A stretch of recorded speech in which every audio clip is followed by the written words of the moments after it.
Hi అండి. అందరికీ నమస్తే. Welcome to Siri vibes. ఈరోజు వీడియోలో 2 రకాల కషాయం రెసిపీలు చూపించబోతున్నాను. ఆల్రెడీ వర్షాకాలం స్టార్ట్ అయిపోయింది కదండీ! ఈ వర్షాకాలంలో ఇంట్లో ఎవరికైనా ఒకరికి దగ్గు, జలుబు ఉన్నప్పుడు వాళ్ళ నుండి పక్కన వాళ్ళకి కూడా స్ప్రెడ్ అవుతూ చికాకుగా ఉంటుంది. అలా ఉన్నప్పుడు ఈ కషాయం చేసుకొని ఉదయము, సాయంత్రము ఒక 2, 3 రోజులు ఒక టీ గ్లాసు తాగితే జలుబు, దగ్గు నుండి ఉపశమనం వస్తుంది. కషాయాలు ఎలా తయారు చేయాలో చూసేద్దామా? ముందుగా స్టవ్ మీద ఒక గిన్నె పెట్టుకొని దానిలో 2 కప్పుల వాటరు లేదా 400 ml వాటర్ పోసుకోవాలి. ఈ వాటర్లోనే ఇప్పుడు ఒక హాఫ్ టీ స్పూను దంచిన మిరియాలు కానీ లేదా ఒక హాఫ్ టీ స్పూన్ మిరియాల పొడి కానీ వేసుకోండి. మిరియాలకి ఉండే యాంటీ ఇన్ఫ్లమేషన్ ప్రాపర్టీస్ వలన మనకి గొంతు నొప్పి ఉన్నా కానీ తగ్గిపోతుంది. దీనిలోనే 2 ఇలాచీలు దంచి వేసుకోండి లేదా ఒక పావు టీ స్పూన్ ఇలాచీ పౌడర్ వేసుకోండి.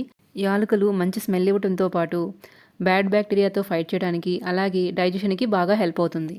అలాగే ఒక 10 ఫ్రెష్ తులసాకులను ఒకసారి వాష్ చేసుకుని వేసుకోవాలి. తులసిలో anti bacterial, anti viral, anti fungal properties కలిగి ఉండటం వలన ఇది మనకి ఇమ్యూనిటీ బూస్టర్ లాగా పనిచేస్తుంది. చిన్నపిల్లలకి తులసాకు రసంలో తేనె కలిపి ఇవ్వటం వల్ల వారికి కఫం తగ్గి దగ్గు తగ్గుతుంది. తులసిలో చాలా రకాల ఔషధ గుణాలు ఉన్నాయి. ఆ విషయం మనందరికీ తెలిసిందే. నెక్స్ట్ దీనిలో ఒక హాఫ్ టీ స్పూను పసుపు వేసుకోవాలి. పసుపు న్యాచురల్ యాంటీబయాటిక్గా పనిచేస్తుంది. మనం ఏదైనా గాయాలైనప్పుడు కూడా పసుపుని యూజ్ చేస్తాము. ఇప్పుడు వీటన్నిటిని ఒకసారి స్పూన్తో బాగా మిక్స్ చేసుకొని బాగా మరగనివ్వాలి.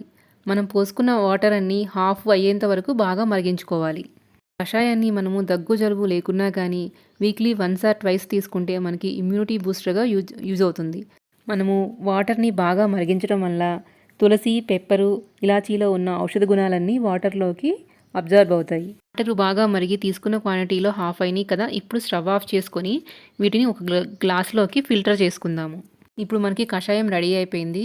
ఈ కషాయం చాలా ఘాటుగా ఉంటుంది కాబట్టి దీనిలో మనము ఒక టేబుల్ స్పూను తేనె కలుపుకొని మిక్స్ చేసుకుందాం. దీనిలోని మీకు ఇష్టమైతే ఒక అరచెక్క నిమ్మరసం కూడా పిండుకొని తాగితే చాలా టేస్టీగా ఉంటుంది. మరీ చల్లారిపోకుండా కొంచెం వేడిగా ఉన్నప్పుడే తాగితే గొంతులో చాలా రిలీఫ్గా ఉంటుంది. 3 ఇయర్స్ పిల్లల నుండి పెద్దవాళ్ళ దాకా ఎవరైనా తాగవచ్చు. కాకపోతే మనం పిల్లలకి ఇచ్చేటప్పుడు ఘాటు ఎక్కువ లేకుండా చూసుకోవాలి. మీరు తప్పకుండా ఒకసారి ఈ కషాయం ట్రై చేసి ఎలా ఉందో చెప్పండి. ఇంకా రెండో కషాయం ఎలా తయారు చేయాలో చూసేద్దామా?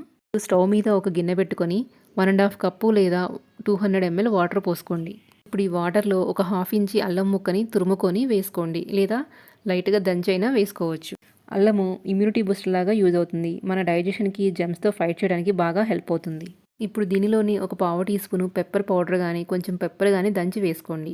మిరియాల్లో ఉండే యాంటీ ఇన్ఫ్లమేషన్ ప్రాపర్టీస్ వలన మనకు గొంతు నొప్పి తగ్గడానికి హెల్ప్ అవుతుంది. అలాగే 1-2 ఇలాచీలు దంచి వేసుకోండి లేదంటే ఒక పావు టీ స్పూను యాలకుల పౌడర్ వేసుకోండి. వీటన్నిటిని ఒకసారి స్పూన్తో బాగా మిక్స్ చేసుకొని వాటర్ని బాగా మరిగించుకోండి. దగ్గు, జలుబు ఉన్నప్పుడు కానీ ఫీవర్ ఉన్నప్పుడు కానీ మనము వాటర్ని కాచి చల్లార్చుకొని గోరువెచ్చని నీళ్ళు తాగాలి. మనము కషాయాలు తాగినప్పటికీ కూడా నార్మల్ వాటర్ని కొంచెం ఎక్కువగానే తీసుకోవాలి.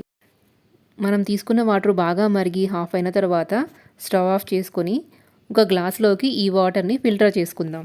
కషాయం రెడీ అయిపోయింది. ఇప్పుడు ఈ కషాయంలో ఘాటు తగ్గడానికి మనము ఒక టేబుల్ స్పూను తేనె కలుపుకొని బాగా మిక్స్ చేసుకోవాలి.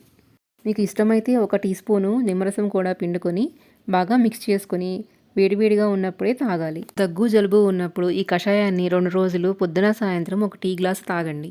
చూసారు కదండి మన వంటగదిలో ఉండే వాటితోనే ఈజీగా కషాయం ఎలా తయారు చేసుకోవచ్చో.